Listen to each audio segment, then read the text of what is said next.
Cancer. As requested, Cancer. This is a Cancer Sun, Moon, Rising, and Venus reading for the month of March. For your personal reading, kindly send me a direct message. Kamusta mga Cancerians? Kamusta ang puso? Kamusta ang mga mapangunawang Cancerians? Okay. Nakapag-set na ba ng strong boundaries? Let's see. Remind ko lang kayo na hindi po ako magme-message sa inyo isa-isa. So mag-ingat sa mga scammers. Ang nag-iisa at legit na account ng Mystic Siren, isa lang yung pina-follow, which is yung backup account natin kay Angeles 11. Okay? Ang ating mga crystals, lahat ay ritualized, cleanse, ritualized para enlighten guide. And nakasale tayo ngayon from the regular price of 2,500, 1,999 na lang. Okay, Cancer. This is a Cancer Sun, Moon, Rising, and Venus reading for the month of March. For your personal reading, kindly send me a direct message. Let's see, para sa mga Cancerians. Okay, same old cycle. Lahat naman ginawa mo para ma-manifest mo yung financial blessings, but it seems like marami pa ring struggle, no, sa finances. Okidoki. Right now, atras abante ka. Ano ba talaga yung mga plano? Marami kang nasa isip na kailangan gawin para maiahon yung finances. Pero sabi mo, Lord, ibigay mo na sa akin yung hinihingi ko. Meron ditong aga ng trust issues.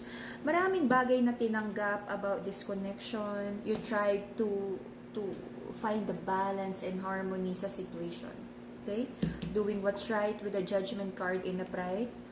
Okay? Maraming ginawang sacrifices about this connection. You're trying to detach already. Sabi mo, nasasaktan ka sa connection na to and you're trying to detach. But same old. Sabi ng feminine, sinubukan naman niyang kausapin yung masculine about bagay na hindi niya gusto about this connection. But it feels like umuulit lang, no? Same old hurtful cycle.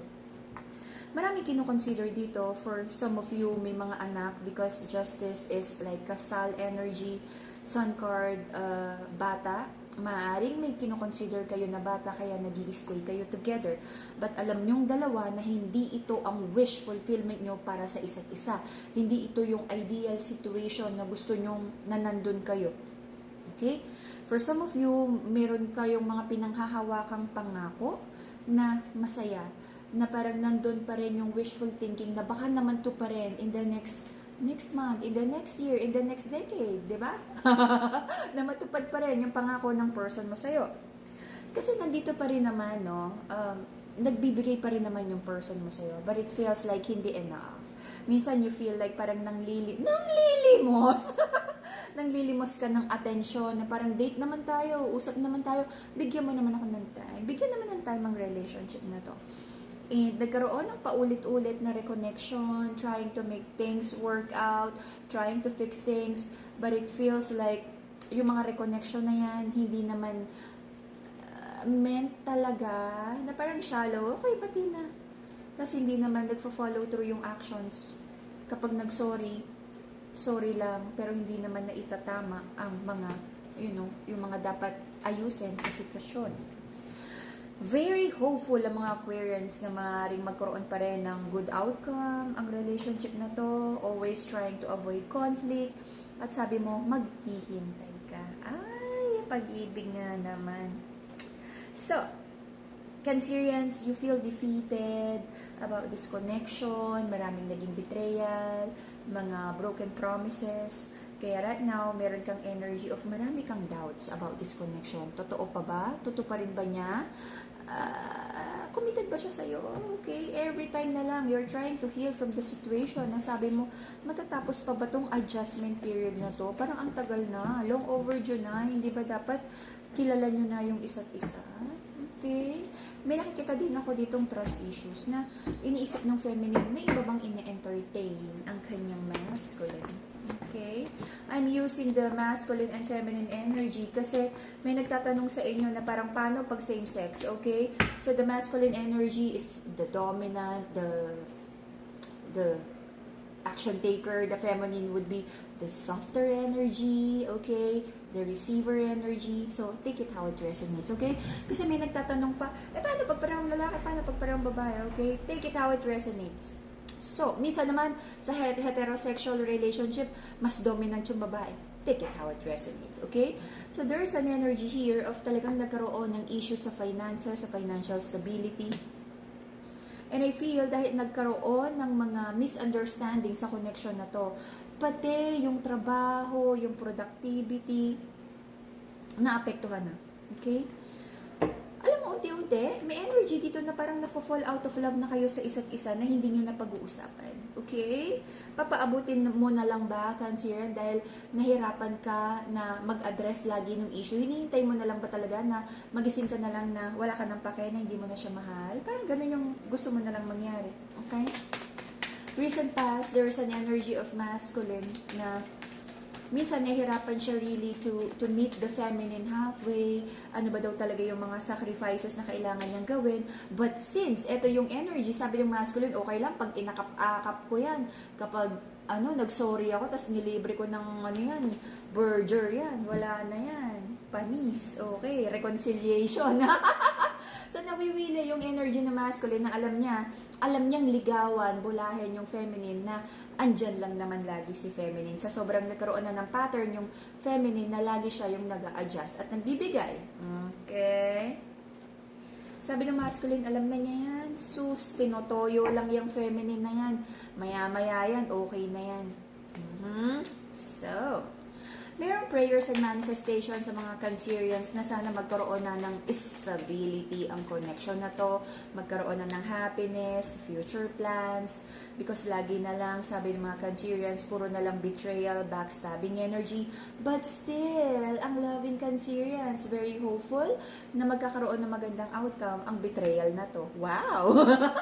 I feel good. Okay, so, right na mga Cancerians, nandito sa nalulungkot, nadi-disappoint about this love connection. Okay? Hanggang saan ang pise ng Cancerians? Hanggang kailan magbibigay? Hanggang kailan magmamahal? Bakit? Anong meron sa masculine? Bakit hindi mabitiwan kahit toxic? Screenshot nga. Hindi ito yung minamanifest mo na situation para sa'yo, but nag-i-stay ka. Free will. Okay? Sabi ng person ng mga Cancerians, nare-recognize naman niya ang connection na to be a soul connection, very strong soul connection. Alam niya na iba ka rin, okay? Iba ka sa mga dati niyang nakilala. But, dahil sa sobrang mapagmahal at mapag-unawa ng mga Cancerians, naaabuso ang binigay na chances. Sabi ng masculine, masyadong taklesa din tong babae. Okay? Minsan hindi rin daw maintindihan yung mood. Minsan daw bigla-biglang nagagalit. But this kind of energy, no? Kaya minsan yung sobrang pagpapasensya, naiipon, hindi na di-discuss, hindi nagkakaroon ng transformation, hindi nababago yung energy. Kaya minsan, maraming resentment, maraming tampo, na yung konting pagkakamali sumasabog. Okay? Sabi ng masculine, diba itong feminine na to? Lit na bagay, nagagalit. Pero hindi minsan naaalala ng masculine na maraming unresolved issues, kaya konting bagay pumipitik yung feminine. Okay? Umiinit yung ulo, nagagalit agad kasi ang daming bottled up emotions. Okay? Sabi ng mga Cancerians, meron siyang minamanifest din na malaking blessing about finances. And meron din siyang, sabi niya, sana yung mga conflict sa relationship matapos na rin. Sabi niya, Lord, hindi ba matatapos to? Puro struggle na lang ba? Okay? To have a harmony sa connection, to heal your heart chakra, the Madagascar rose quartz, the pink crystal, okay, very feminine. And then, yung ating amethyst would be mental clarity and stronger connection with the divine. If you're manifesting abundance, we have the Brazilian citrine bracelet. Okay. So I can see here na gusto mong magbago, no? Na magbago na yung energy at maging favorable na sa'yo yung situation. The crystals can help. Okay. Manifesting yung mga gusto mo. Even the finances here. Sabi mo, pagod ka na sa conflict. And if ever sabi mo, gusto mo naman yung makakasama mo ay ready na for commitment, okay? But sabi mo, nahirapan ka rin, let go, let God. Though you're praying, pero nilift mo na kay God yung mga concerns mo about this connection. So, until the end of June, andito pa rin para sa mga Cancerians. Sabi niya, dala-dala pa rin niya yung mga burden, but I feel magkakaroon dito ng mga pag-uusap. Open forum. Sit down tayo, pag-usapan natin to. Pagpaplanuhan about sa relationship nyo. But, I feel magti-trigger na naman na isang situation para sabihin mong kailangan na talagang mag-usap, pagod ka na, and most of the time, the Cancerians feel like parang nasa partnership ka ba? Kasi you feel alone, parang ikaw lang yung lumalaban for the connection. Okay? And there's an energy of parang paulit-ulit na lang yung healing. Hindi na ba pwede na after this like ugly situation na pag-usapan, nag-apologize, wag nang maulit. Kasi parang paulit-ulit na lang na sorry, mag-heal, nauulit, magsusorry. Same cycle na hindi no?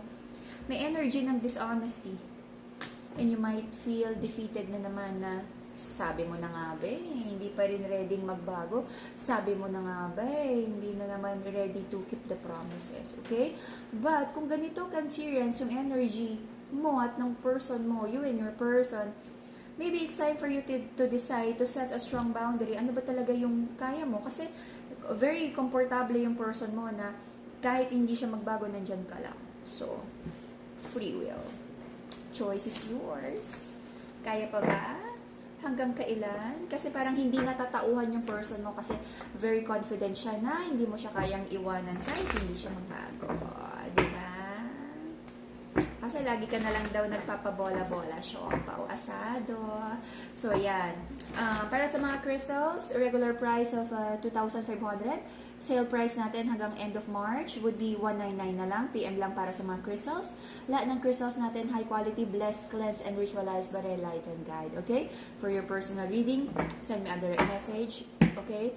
Mag-ingat sa mga nag-message sa inyo. Bye-bye, Cancerians!